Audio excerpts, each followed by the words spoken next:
Good morning, ladies and gentlemen. I was gonna take today off, but I came up with a really fun video idea and I just had to make this video as soon as possible, so I decided let's do it. In today's video, I am going over every NBA team and ranking them into tiers. But before I get too far into this, I want to remind you all to like and subscribe. I've been appreciating all the support that I've got lately, and I hope to see that continue. We're going to have a lot of fun content coming out with what I'm planning on being a very consistent daily series where I preview the upcoming 2020 season for every single NBA team. So I think that's going to be a lot of fun. And if you're a fan of the NBA, this is the place to be. So subscribe. Without further ado, let's get into this tiering list. So we have these teams separated into 5 tiers. The first tier is championship contenders. That's teams that I really think have a strong chance of winning the championship next year. Tier 2 is legit playoff teams. Teams that I think are locks to make the playoffs without assuming no injuries, and teams that I think are really safe bets and surefire playoff teams. The third tier is fringe playoff teams. Teams that I could see getting like the 6th or 7th or 8th seed, but I could also see being right outside of the playoffs. Tier 4, we've got young and on the rise. These are teams that I don't think have a very good chance of making the playoffs, but that's largely because they have youthful rosters that still have room to improve, and if they do improve, they could maybe make a run at being part of the play-in tournament. And finally, we have the 5th tier, which is bad. I think you can probably guess what teams are in this tier. They're just not very good teams, and I think that there's a 0% chance that they make the playoffs. So, to make it easy on you, if you don't feel like watching this whole video, which who wants to hear me talk about bad, I'm going to start with championship contenders because, hey, that's what's most interesting in the whole NBA. Everyone wants to hear about the teams that have shot to win the crowning achievement of the NBA. And obviously that's the NBA championship. So I'll start with the championship contenders and move through the tiers in descending order. But with tier 1, championship contenders, we have the Milwaukee Bucks, the Los Angeles Lakers, the Los Angeles Clippers, the Brooklyn Nets, and the Denver Nuggets, in no particular order. Those are the 5 teams that I view as true championship contenders for next year. Obviously, the Lakers won the championship last year. I don't think they got as much better as a lot of people think they do. The Schroeder edition was nice. The Wesley Matthews edition was good. I'm not in love with the guys they added to play the center position because I really think that when you have Anthony Davis on the roster, who you have at the 5 isn't all that important since you're going to want to be playing Anthony Davis at the center for large portions of games. But I do like the Matthews signing. I do like the Schroeder trade. So obviously they are still in tier 1. The Bucks were a team that I think was a championship contender last year, but they ran into a really bad matchup against a really hot Heat team, and the Heat just ran right through them. I think Giannis's injury and the fact that he wasn't playing at 100% also hurt the Bucks in that series. They're clearly a tier 1 team. They added Drew Holiday to a team that was already elite, and they're only going to get better from here, and they are currently my pick to win the Eastern Conference. The LA Clippers, Kawhi, and Paul George. What more do I need to say? They also have spectacular role players like Lou Williams, Patrick Beverley, Marcus Morris, Ivica Zubac, Serge Ibaka, Luke Kennard. They have good depth, and obviously they have that top-level star power with Leonard and George, so they're clearly a tier 1 contender. The Brooklyn Nets, this was one of the harder teams to rank for me because Kyrie Irving and Kevin Durant are coming off of injury. But after looking through their roster one last time, I was really impressed by the depth that this team has. Having Joe Harris as a 5th starter type. Well, DeAndre Jordan is technically the worst starter, but he shouldn't even be starting, but that's a conversation for another day. Off the bench, you have Spencer Dinwiddie, Karis LeVert, Jarrett Allen. This team is very deep. Very good, and I believe that they belong in the center group of championship contenders. Finally, the Denver Nuggets, building around Nikola Jokic and Jamal Murray, an elite tandem of young players that are going to continue to grow and get better. If Michael Porter Jr. can take a step forward, I think that they are a top 3 team in the entire NBA. As of now, I have them as the top 3 team in the Western Conference. And I think that the Jeremy Grant loss is going to lead to this team being quite underrated. I don't think that that was too big of a loss for them, and I think it was a better decision for them to retain Paul Millsap while bringing in JaMychal Green. So I'm a fan of this team's offseason, and I think that they are a core championship contender for next year. Moving on to Tier 2. This is legit playoff teams. Teams that I think are surefire playoff teams that will be playing in, well, I was going to say will be playing in May, but I'm not actually sure with the weird schedule stuff. I think it's still May, but they will be playing in the playoffs. I feel pretty strongly about that, unless an injury happens to a star player.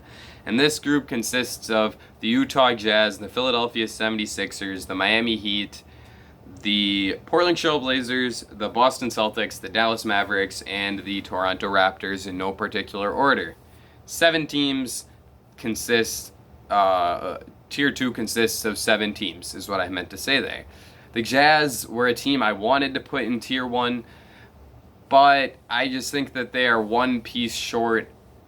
I don't know exactly what that piece would be, probably a big wing that could really score the ball well, but I really like this team, and if they can make one more move and add one more really good piece, then I would be a big fan of that. I don't think that that move is possible with what this team has in terms of contracts and draft picks, but if we can see Mike Conley revert back to his form where he was playing at an all-star level, that's where this team gets dangerous, and I could see them making a championship type run.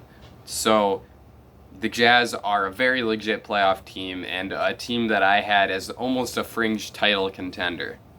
The Philadelphia 76ers were another team I wanted to escalate into Tier 1, but I couldn't quite bring myself to do it just because we haven't really seen it with this team yet.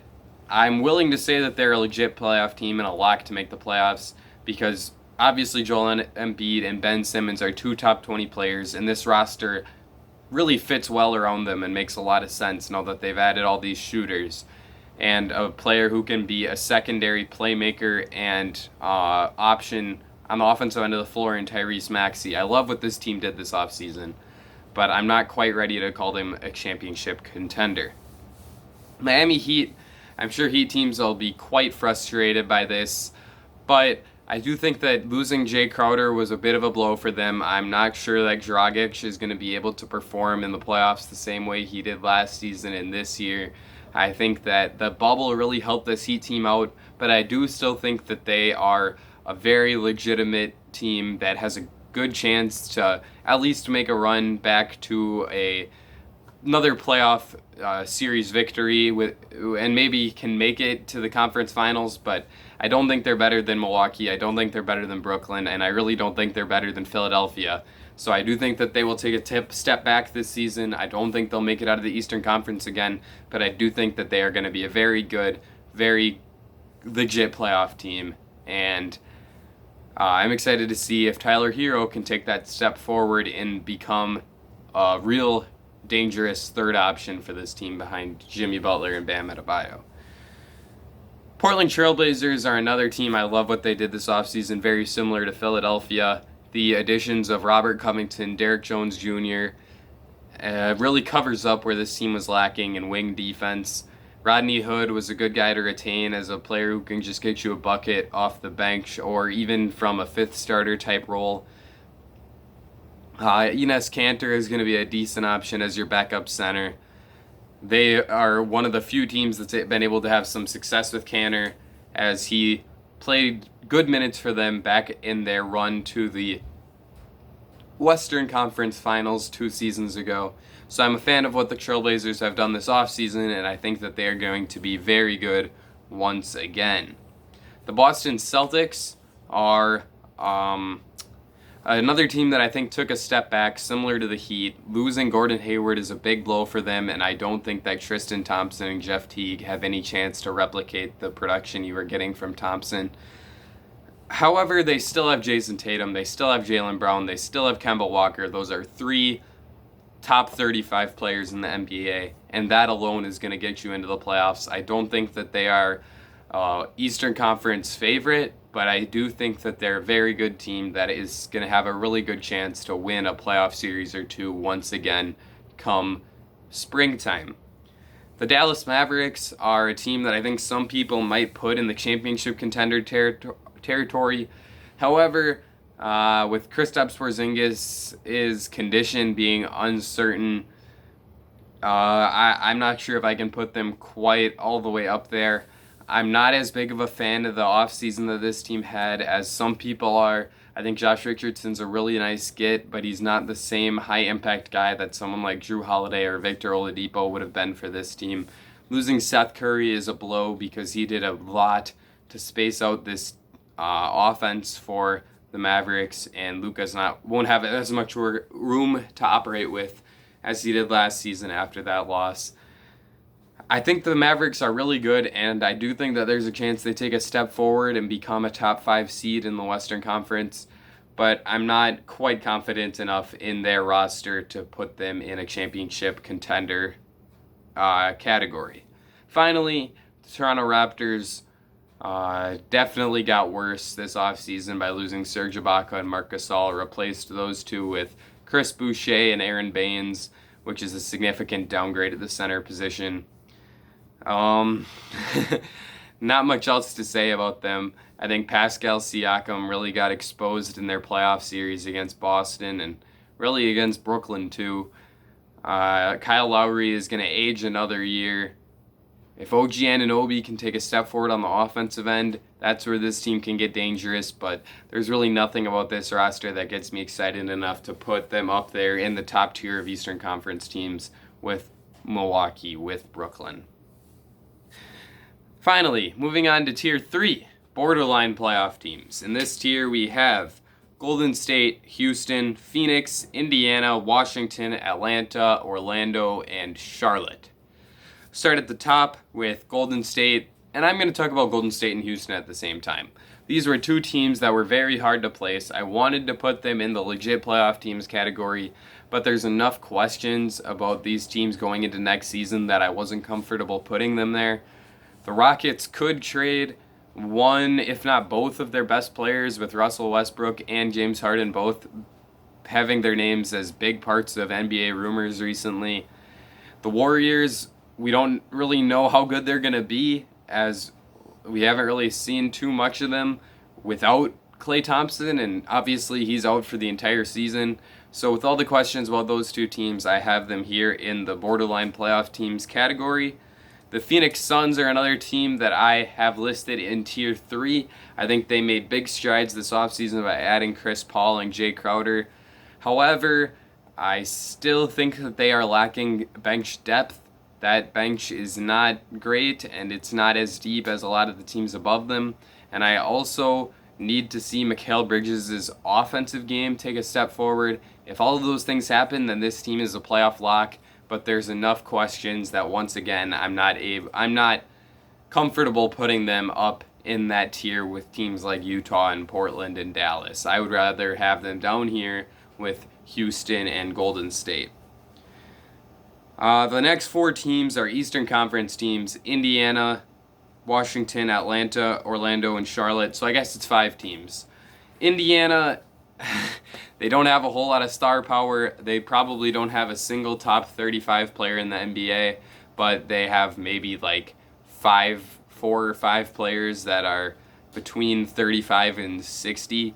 So they have a lot of solid guys who are above average role player types, but no real all NBA type talent that is going to lead your team to a title. So for that reason, I don't quite have them as a strong playoff team, because I think if we see them struggle out of the gate, we could see them fall out of the playoffs and maybe go on a fire sale where they trade Miles Turner and trade Victor Oladipo and try to get younger and build around Malcolm Brogdon and Domantas Sabonis. So this is a team in an interesting position. I think they're at a bit of a crossroads, and I have them here in Tier 3 as a borderline playoff team. After that, Washington Wizards have John Wall and Bradley Beal, and that alone gives you a chance to make the playoffs. Bradley Beal is maybe the single best player out of any team in this tier from the Eastern Conference. I guess his competition would be like Victor Oladipo, Trae Young, and Gordon Hayward. So he absolutely is the best player in this tier from the Eastern Conference. So that would give you a lot of hope as a Washington Wizards fan that your team can make another run at the playoffs. Davis Bertans, Rui Hashimura, Denny Avdia, Thomas Bryant are all solid role players, and I think this team is going to be a lot of fun because of the combination of the youth and the All-NBA talent that is Bradley Beal, but I don't quite feel that they are a good enough team to be a playoff lock. Atlanta got a lot better this offseason, bringing in Gallinari, bringing in Chris Dunn, bringing in Rajon Rondo, possibly bringing in Bogdan Bogdanovic. But they were not very good to begin with. They were a bottom 3 or 4 team in the entire NBA going into last year. And I don't think that these additions make them a playoff lock, especially because I don't really think that they're better than Indiana. I think they're on the same tier as Washington, Orlando, and Charlotte. So that would lead them to falling into this borderline playoff teams tier. They're not going to have a whole lot of defense going on. Chris Dunn is going to be expected to guard just about everybody on the other team. So this is a big compliment for them because going into this year, they would have been somewhere between Tier 4 and Tier 5, so vaulting yourself into Tier 3 is a testament to what Travis Schlenk has done to make this roster a whole lot more competitive, but they still have a ways to go if they want to vault themselves into Tier 1 or Tier 2. We could see that happen this season, but I have enough questions that I would rather play it safe and keep them here in Tier 3.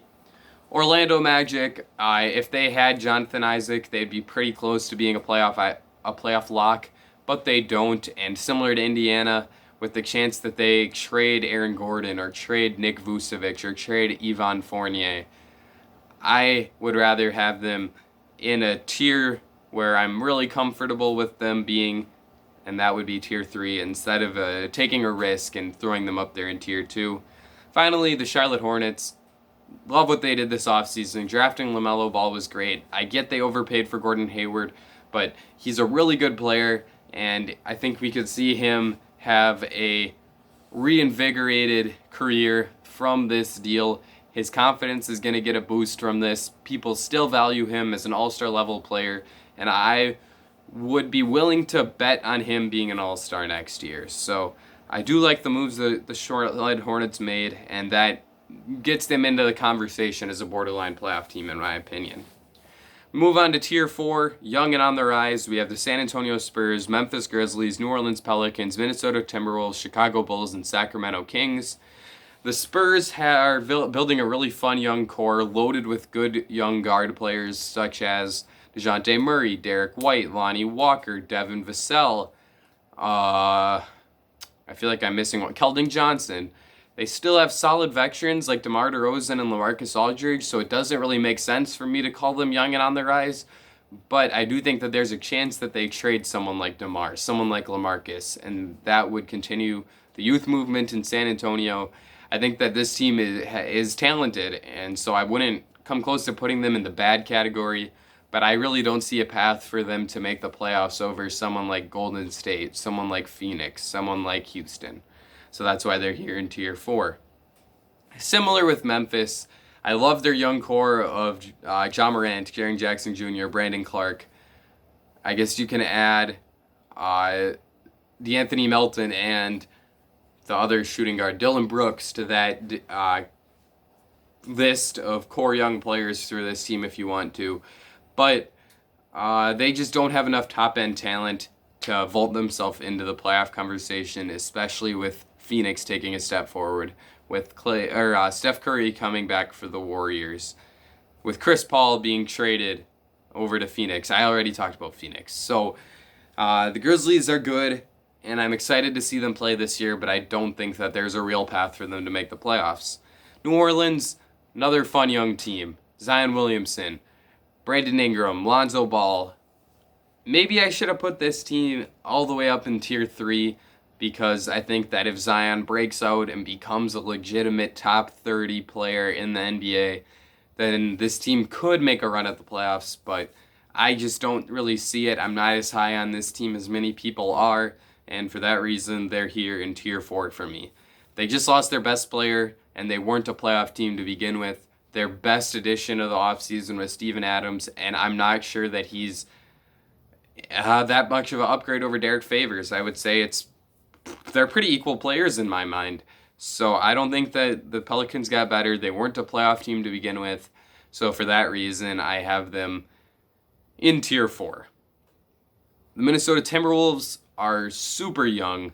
Actually, I shouldn't say that. They do have a good young core with Karl Anthony Towns, D'Angelo Russell, Anthony Edwards. If Jared Culver can take a step forward and join that core, if Jaden McDaniels can, if Josh Okogie can, then that's what makes this team really interesting. They brought back Malik Beasley on a 4-year, $60 million deal. So I do think that they're going to be fun and they're going to be exciting, but I don't think that they are deep enough to make that playoff run. So I have them as a young and on the rise team instead of a fringe playoff team. Chicago Bulls added to their young core by drafting Patrick Williams with the 4th overall pick. It wasn't a pick that I agree with, but he is a solid 3-and-D type guy, and it's a nice guy for them to add to a group that already featured Kobe White, Zach LaVine, Wendell Carter, and Lauri Markkanen. Once again, a team that has a lot of ammo and could be very exciting, but not quite on the level where they're going to make a playoff run yet. Finally, the Sacramento Kings. De'Aaron Fox is a super fun young player, one of the fastest players in the NBA, very lethal in transition, can shoot the 3 at a solid mark, has a chance to explode into being a top 10, top 8 type point guard in the NBA. Sacramento just inked him to a huge contract extension, and he is really what makes this team go. He alone gets them into this young and on the rise tier, but they also have some other fun young players like Marvin Bagley, like Tyrese Halliburton, like Buddy Hield. If Bagley can stay healthy, that makes this team all that much better, not more better. But I still don't think that they have a path to the playoffs, and once again, that's why they're in tier 4. Finally, we get to tier 5 with the last 3 teams remaining. I'm sorry to all you fans that haven't heard your team's name called. Actually, it's 4 teams, so my bad. But you know who you are if you if you haven't heard your team yet. Oklahoma City, Detroit, Cleveland, New York. Your teams are not very good. We'll start with the Thunder because they are probably the most encouraging of these bad teams just because they have so much draft capital moving forward, and I do think that Shai Gilgeous-Alexander is probably the best young player out of any of these 4 teams, but they're still not going to be very good. I think that they're probably something like a 15 to 20 win team in this shortened 72-game season. I don't think they're going to be super competitive. I think they're going to be bad, as would be implied from the tier I put them in. They don't have a whole lot going on for them on this roster outside of Shai. There's some interesting young pieces like Lou Gwentz, Dort, and Darius Baisley. And they added some fun young guys like Ty Jerome and TJ Leaf. But we're talking about TJ Leaf. So, moving on, this team is bad. Detroit Pistons, what the heck, guys? Why couldn't you have just rebuilt? Why did we have to do this sign Mason Plumlee, sign Jeremy Grant nonsense? You overpaid for both of them, and maybe your team is going to be too good to get a top 5 draft pick now. I still don't think you're good. I still don't think that there is a chance you go to the playoffs next year, so why are you paying those guys? I think that there was such better way that they could have used that cap space, and they gave up 4 second-round picks in order to free up that cap space and trade away Luke Kennard. I'm not a fan of what this team has done. I still don't think that they have a very good roster. They're bad. New York Knicks, there's some fun young guys. Maybe RJ Barrett and Obi Toppin gets you excited. Maybe Mitchell Robinson gets you excited. This team isn't going to be good. Bad. And finally, Cleveland. Sort of a fun young core here. Darius Garland, Colin Sexton, Isaac Okoro, Dylan Windler, and Kevin Porter. They have some intriguing young guys, but they played no defense last year. They added a whole one good defensive player in drafting Okoro, and he's a rookie, so who even knows how good he'll be on that end of the floor in this season. This has a chance to be the worst team in the NBA. I think it'll be one of them, the Knicks, or the Thunder. So yeah, bad. Well, that was this tier list. Like I said, Tier 1, championship contenders. Tier 2, solid playoff teams. Tier 3, borderline playoff teams. Tier 4, young and on the rise. And Tier 5, bad. If you disagree with where I ranked your team, and I'm sure there are many people who do, let me know in the comments. Leave a like and subscribe if you enjoyed this video. I think that's going to be it for me. Ladies and gentlemen, I will see you all again very soon.